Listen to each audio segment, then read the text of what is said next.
Well, good morning. Well, I'm getting ready to start another project here. I got an idea in my head. That's about as far as it goes. So I got, my wife's son-in-law is in the drone business. He has a company that goes out and flies drones and looks at roofs and does, acreage and crap like that. Anyway, on his drones, they have to regularly change the props out because, sometimes they get a little stress or something, and one of these things goes out, and it's a $3,000 drone to the ground like a rock, So he gave me a whole bunch of these, and I've yet, until right now, I just didn't know what to do with them, So I finally sort of figured it out. So this is a like white vinegar deal I cut the top out of, and right here, I took 3 2x4s and cut them down and glued them together. And that's going to be the primary part of my plug to go in the center, sort of a resin saver type deal. Now this, I can get that up. This is going to go to the end of that right there, see? Like that, after I get it down to the round. And then, I'm going to put this in the cold jaws even though it ain't round. Now I'm going to put some little grooves in it for these things, and then put some CA glue for them to sit up like this. Of course, I'm going to have to cut them off. They'll be about like so, see? And, I'm going to put like a groove here and a little groove here, and they'll be sort of like, my plan is to have a little offset. And hopefully I can have enough resin on both sides, so when I turn it down, I'm not hitting the props. So that's the plan. This has been like 2 days since I did this, so it's really good and set up. So my first step is to get all these clamps off and take this over to bandsaw and get it square and get the ends squared. Then I'll put this in the cold jaws and turn my little grooves. Well, wait a minute, I'm back up now. I'm going to get this to the round first.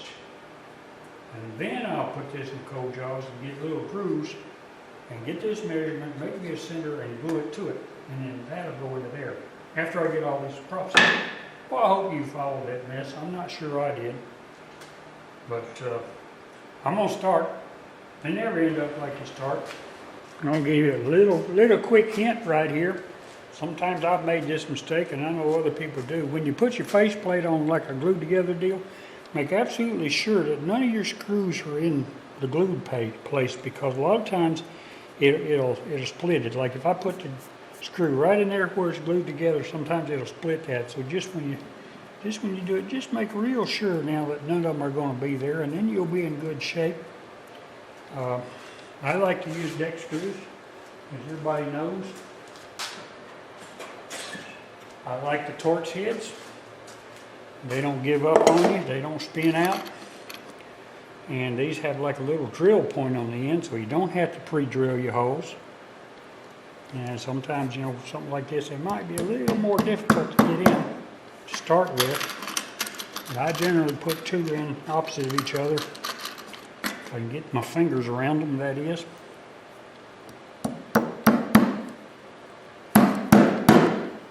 Like so. Sometimes I don't do as good as I do on other times, but that's the way it goes. Get that one up straighter. You don't want them to go in at an angle if you can help it. Where are we? And we'll put this one in right here real quick. There you go, nothing to it. And that's good, that's good. Now we can put this one in. And I'll get those in and get on the lathe, and I'll meet you there.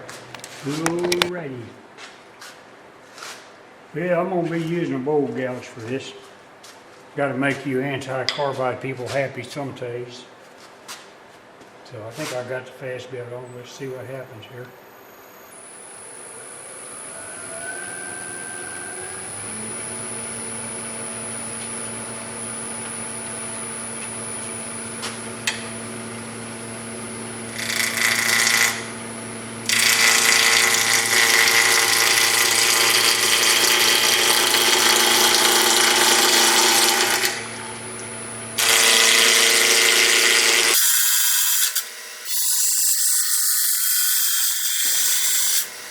Yeah, I'm gonna square this end up. It looked like it had a little wobble to it, and I wanted to sit flat. That's pretty easy to do. I'll just use a, if I can find it, I'll use a square cutter on this.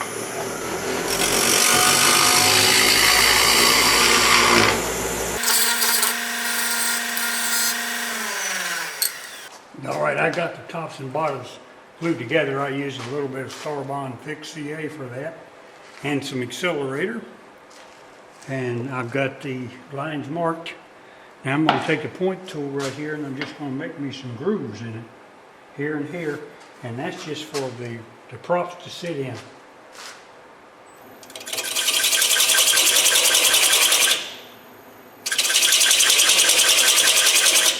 Alright, that's all I wanted to do. Well, this is sort of a think as you go type deal. I should have put me a lip right here so that these could sit, you know, up like that, and then I could hot glue it to that, and it'd all be symmetrical. But I didn't. Wasn't thinking far enough ahead. So what I'm going to do is I'm just going to build this tape up to where it fits right there and leaves a gap here. Well, they're all glued in for, you know, whatever. Just not quite random, but it'll definitely be different. Another one of a kind. So I'm getting ready. I'm going to take them off and put them in a mold now. And all right, we're getting ready to mix some epoxy. I'm going to be using totalboat thick set. The term thick set is a little misleading, and what that really means is that you can pour more than normal because it's so slow reacting. You know, it doesn't overheat and melt your stuff and do all that kind of stuff. So this is a 3-to-1. It's a 3-to-1 mix ratio. So it'll be 3 of these and 1 of those. And here's something I want to point out. Totalboat gives you a cups. They give you several. And if you look at this cup real close, over here where all these numbers are, you'll see all your different ratios. You find this will work better than I already tore my glove. Okay, right here, you see these different ratios right here? This is a 3-to-1 right here. So if I'm going to pour, let's just say I wanted 6 ounces, I'll come over here to the number 1. Yeah, I got them off one, I'm sorry. So let's say I want to pour, okay, that's 7 ounces, so I would pour the resin up to this number 2, and then I would top it off with hardener up to here, up to the second number 2 in the next column. Now if I want to pour, this lines over like 9 ounces, I would pour the resin to this number 2 and that to that one, and so forth. So if I'm getting way up here, I would go, oops, off again, 4 to 4, see there? And this would be 3 to 3. That's just a ratio. Anyway, if you don't want rubbery stuff, you'll follow this. If you don't want over brittle stuff, you'll follow this. Because if you put not enough hardener in it, it's going to be rubbery. It'll harden up, but it'll take a week. And if you put too much, it's going to harden a little faster, but it's going to be real brittle and a little hard to turn. So I'm going to start off, I'm going to mix blues. I'm going to start off with a dark blue, and I think I'm going to go ahead and pour about, and I'm just going to do the bottom. I think I'll go ahead and pour about 6 ounces, so I'll come in here with a 2 and a 2 right there. So, sometimes these damn things are hard to get open, especially once you put your gloves on. Okay, this is the one we use first right here. All right, already got it on me. So I'm going to take this one.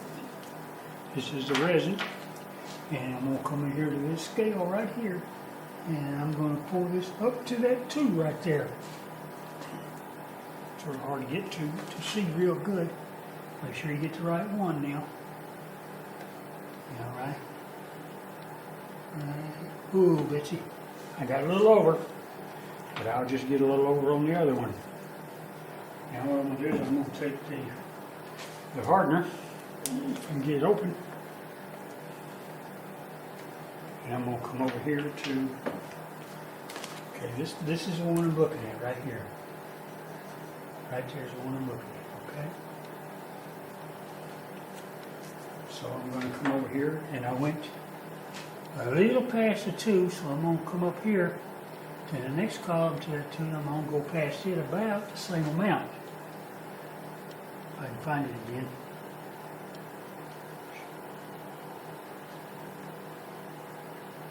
Ooh, there you go, just perfect. All right, there you are. That's how you do it. Pretty simple if you use this scale. Put a little bit of dark blue in it, not too awful much.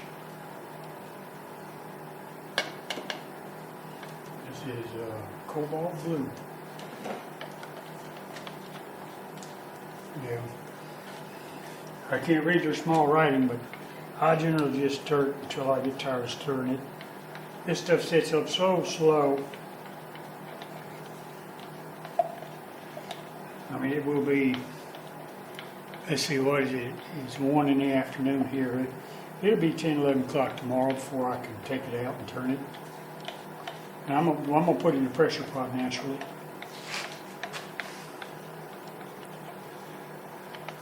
It's got, this stuff is, it's like black diamond. It's got a little bit of metallic in it, or pearl. Looks nice. Make sure you come across here really good now.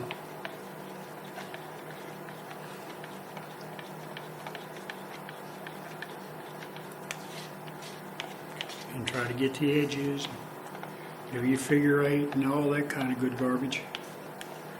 Do you think you're there? A lot of them save 2 minutes. I had to get a magnifying glass to read the instructions. So I do it for a while. I mean, it's not going to sit it for hours, so you know you can do it for 10 minutes if you want to. The thing about it is, you got to make sure you got a good mix. If you don't, you'll have rubber or rubbery spots. I'm just going to pour it in, let it do its thing, whatever that's going to be.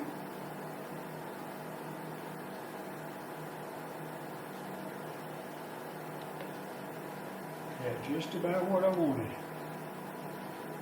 All right. Here it is. Just about perfect. Well, because this video would have been forever long had I video or showed every bit of it, what I did is I did 4 pourings, and each one was progressively a lighter blue till I got to the top, and it was white. Which, you know, the idea was make it look sort of like clouds on top, and then you know, blue sky, and get darker when you get to the bottom. That was the idea. So we're going to go ahead now and put it in the pressure pot. It's there till tomorrow, guys. And that's when I'll see you next. Well, yeah, I'm going to take it out of the pressure pot, but I can tell you right now it's not ready. It's 19 hours, but it's also been about 45, 50 degrees in here, and this stuff just does not sit up in that kind of weather. I can tell that because here's my pin mold that I put my drippings in, and you can still, it's still soft. So, you know, it just doesn't work well in cold weather. So what I'm gonna do, I'm gonna go ahead and take it out of here, put the air off.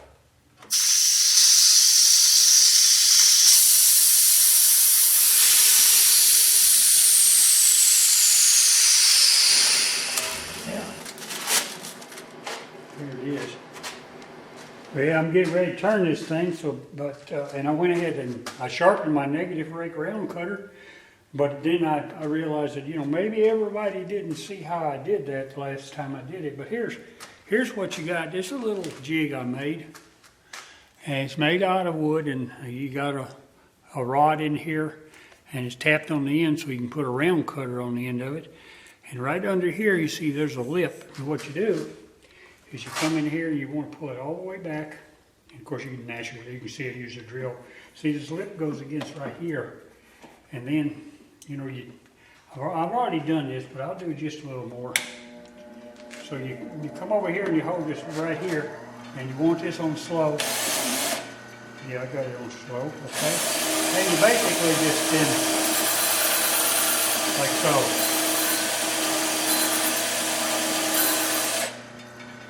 All right, now, the way I did this, I do the top side first. First off, I take all of us have got these round cutters, you know, that eventually they either get too dull to sharpen or they get a chip in them.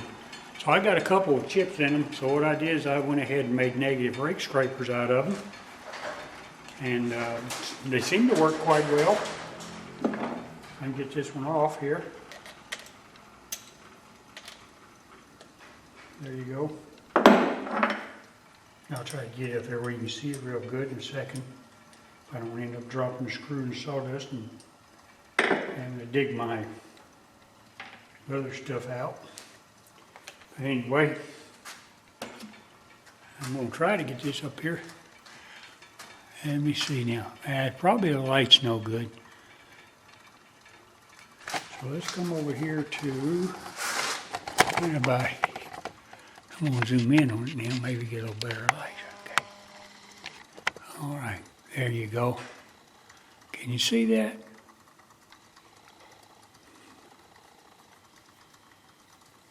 All right, that's what you get. It's just about perfect. I've used it before and it seemed to work quite well. I'm getting ready to try it again. All right, I'm about as ready as I'll ever get. I've got it whirling at 1622.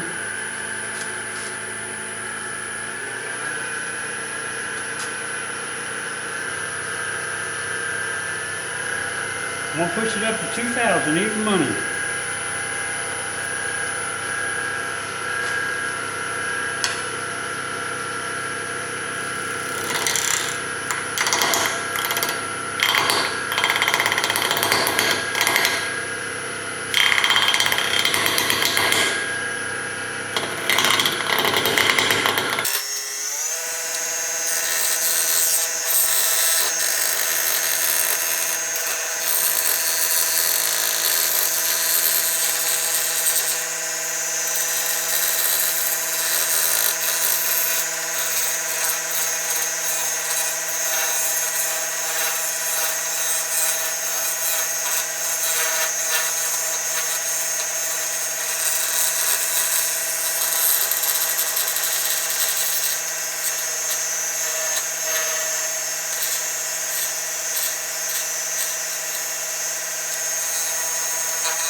Guys, just take a look at it.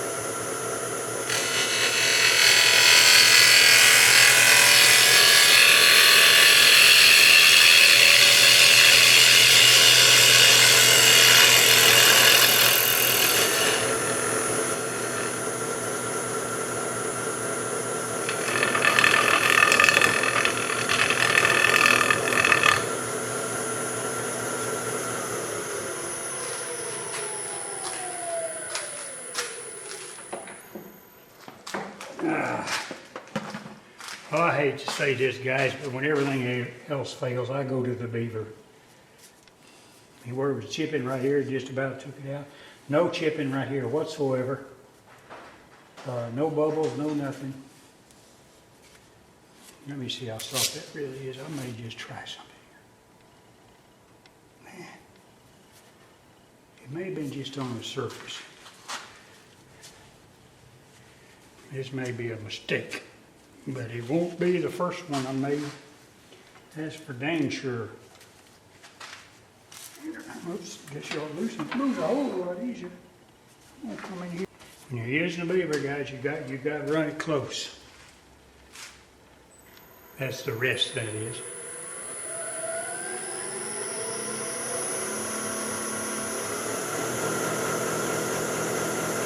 That's 2,500.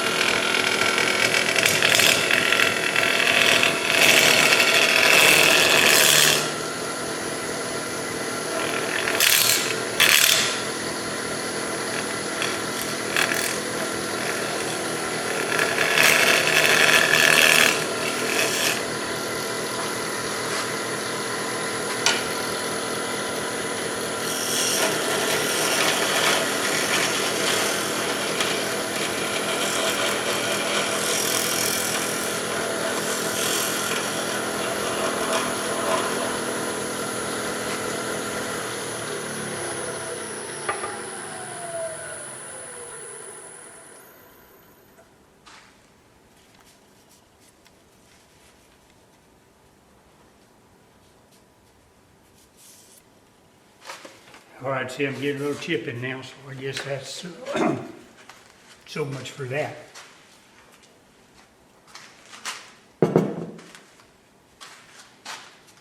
So much for that. Didn't work. I guess you'd call that end grain, huh? Yeah, it chipped a little bit right in there. But, okay, let's go back to, I know I'm hard-headed, but let's try some more here.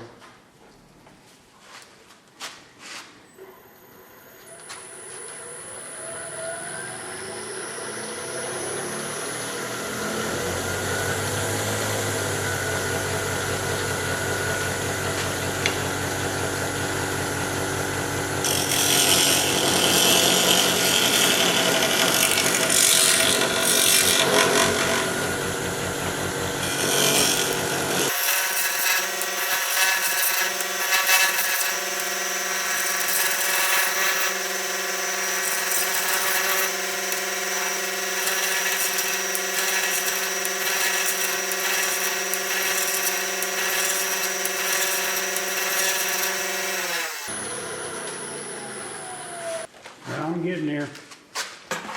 That may have been just surface stuff. I'm not seeing it anymore.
A little bit, just a little bit, dang it. Oh, I got over my propeller right there, a little bit there.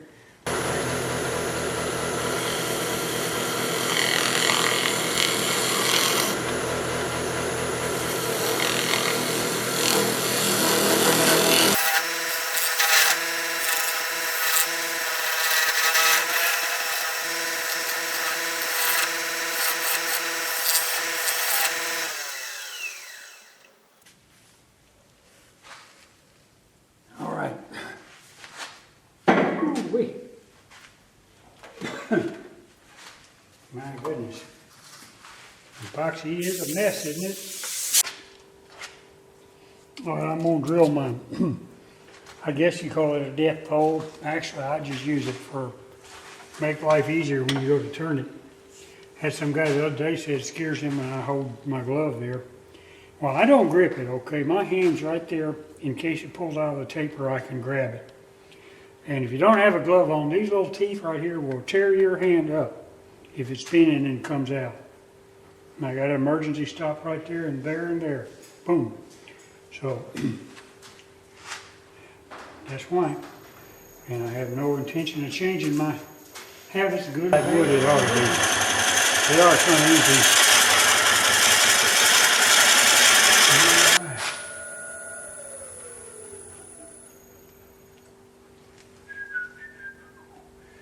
There it is.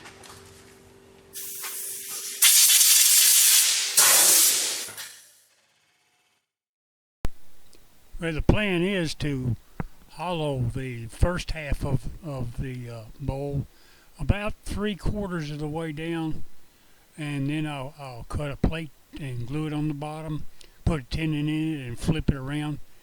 And I can't show everything because this video would be very, very long, because I had like 5 hours of clips to try to make this 35 minute video out of. So let's watch this for a second, and then we'll move right on to putting the plate on the bottom.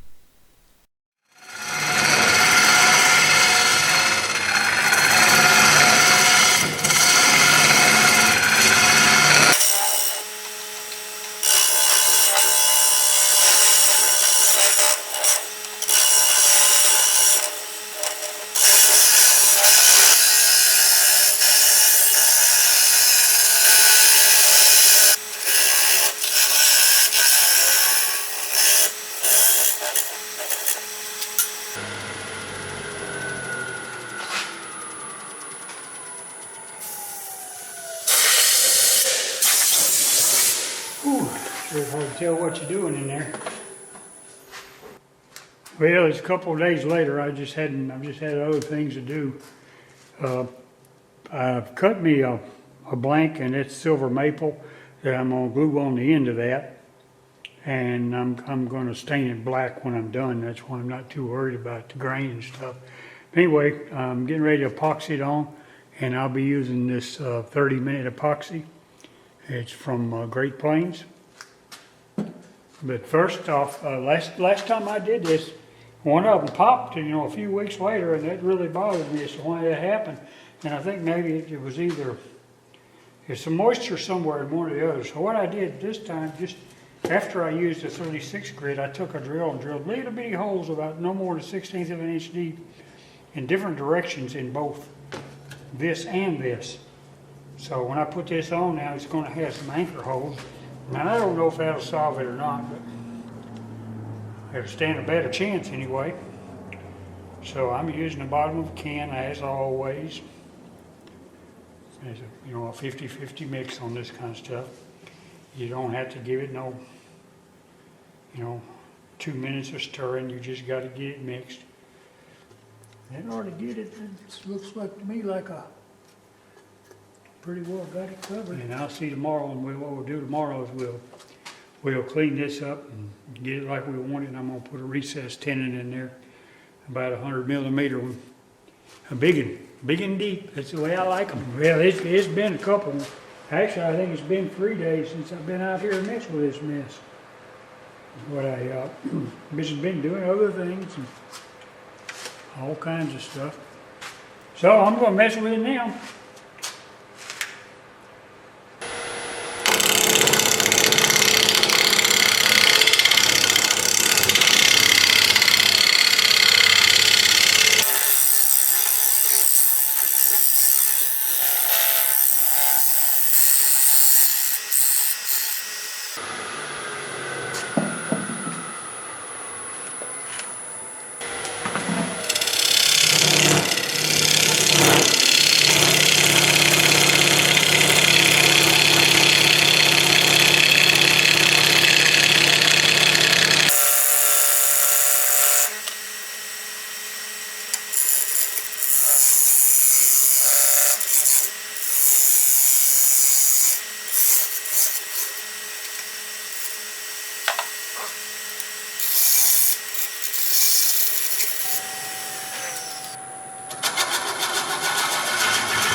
Before I come in from this end right here, I'm going to part that out in the center. I'm going to go ahead and get the outside cleaned up and get the shape I want.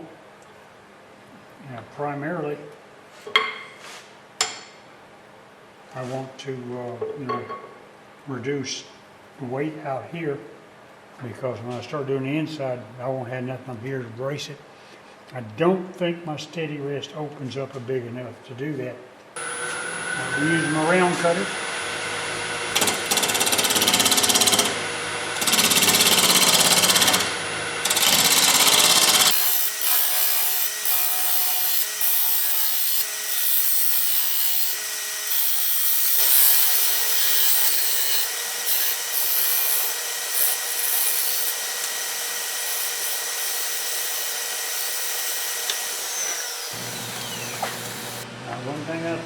to do. I thought about it, but then I forgot about it. The business is a wooden tenon and you sit all night long.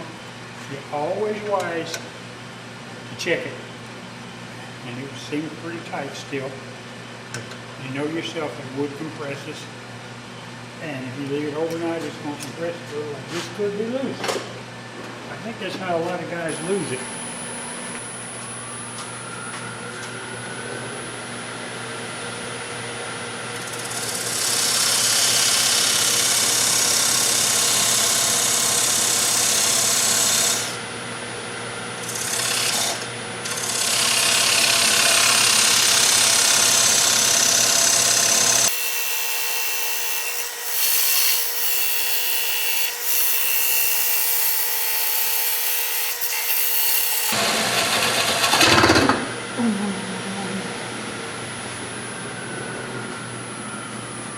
I just put a lick and promise on this cutter. Okay, one thing I've learned over the years, it's a lot easier to keep something sharp than it is to sharpen it. You don't wait till it gets so dull it won't cut.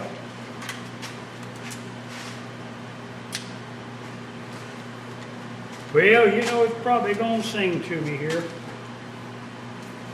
See where I'm at? Sure. I think I'm all right. Yeah, it's probably gonna sing.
That's it.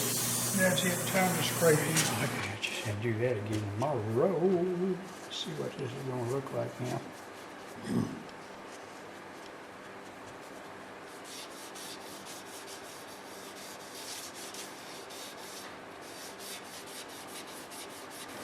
Not as dark as I wanted. It sort of looks like walnut. I really wanted black. That's the silver maple, so tight green wood. That's the reason it's not taking it. That does give it character because it does have some grain pattern to it. Okay, I've already got this dry sanded, and you know, normally I wouldn't go this far with the procedure that I'm doing, but I did because I wanted to. This wood is sealed. I got like 2 coats of sealer on it because I'm going to be using water, and I wanted something to protect that because there's no way you could help get it on it, you know. And that ebony stain didn't actually turn out to be ebony, did it? But you know, we just live with what happens. So what I normally do, once I get it turned, when I'm going to wet sand epoxy, I start with 320.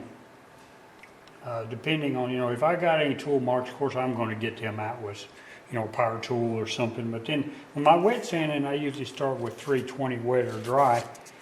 And, you know, I get it down to where it's pretty nice. And then I'll graduate to, I'll go with some 600. That's 600 there. I'll go to that next. And then I'll go to 2400. Then I will go to 3200. And I'll wrap it up with 6000. And a lot of times I don't even get that far, you know, but that's the plan. And this is all wet or dry and it works fine. And normally when I get done with the sanding, I use that like a headlight restorer to do my final polishing like I do pins, and it puts a high gloss on it. But I don't have none. I guess it dried up and I threw it away. So I'm going to try something else, and I found this in all my pile of stuff. This is cultured marble polish. Now, I don't know if it'll work or not, but I don't know why not try it. It seems to. All right, we'll worry about it when we get there. If not, I'll go ahead and use Axe paste, but I'm really thinking the Axe paste is maybe too abrasive for the final part, but we'll just see. So let's just go ahead and whirl it up. Of course, I need paper towels, that's for sure. Now, I'm subject to do it pretty fast. I like turning and polishing all that stuff fast. I just think I get better results. You may not, who knows. Anyway, this is, that is warm soapy water with Dawn dish detergent soap in it. The reason I use Dawn is it doesn't have any oil in it like a lot of them do. A lot of them put oil in it, you know, for fragrance and that kind of stuff. This does not. And the reason you don't want to do that is just in case when you get done sanding, you want to put a different finish on top. A lot of times if there's oil in there, your finish won't stick very good, or it'll fish eye. Fish eye is like, you know, when you run across, well, they look like fish eyes. It's little spots where it won't stick, and it goes like that. Makes a place like that right there, sort of. I mean, that's not one, but that's an example. Anyway, let's go ahead and whirl this thing up and see what we can do. I'm not going to do it much with 320 now. What I'm going to try to do, it's got some of that stain on the epoxy, and I probably shouldn't have done that because it don't look too good. But I'm just going to come in here, and also the soapy water keeps your paper clean. That's really a best reason for using it, to keep your paper really clean. You won't stand out of the way unless you want a bath.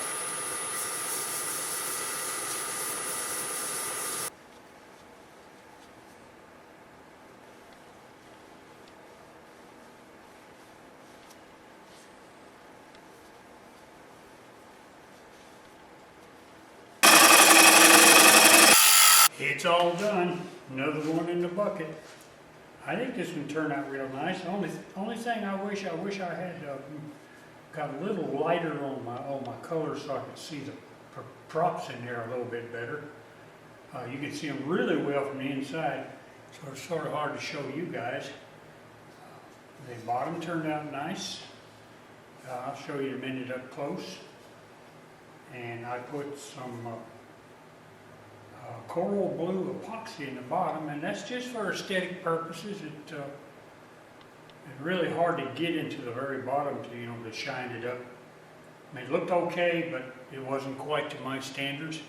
So here's a little closer look. I'll take some stills as usual. Here you go. It's nothing remarkable about the shape. Of course, it had to be that way, because it had straight propellers. But the one thing I did find is that the epoxy doesn't stick to plastic very well. So inside you can see a few places. I got it nice and smooth. You can't feel it, but you can see it. But anyway, I'll try to, let me get my little flashlight here. See if I can make it shine a little bit better inside there. There you go. You can see inside now a little bit better, and you come in here and see. You can see the props in it. He plans on putting a bright light inside it. I just hope it's LED. But you can come in here and you can see them now. They look nice. You can. In here you can really see them on the inside, but in order to make them show like that on the outside, I would have had raw plastic, and I didn't want that. I mean, I got a few where it hit the hubs, like that spot right there where it hit the hubs, but that's okay. It looks like little white eyeballs in there, doesn't it? So, there you go. That's it. I need to work on my lighting in here, don't I? Need to put one right up there. But that's 10 feet up, a little hard to do. All right, there you are. Appreciate it. I'll take a few stills. Like I said, thanks a million. Subscribe if you hadn't done it already, and tell your friends, and I appreciate it. I don't even have to say that. You know what? Call your mama. See you on the next one.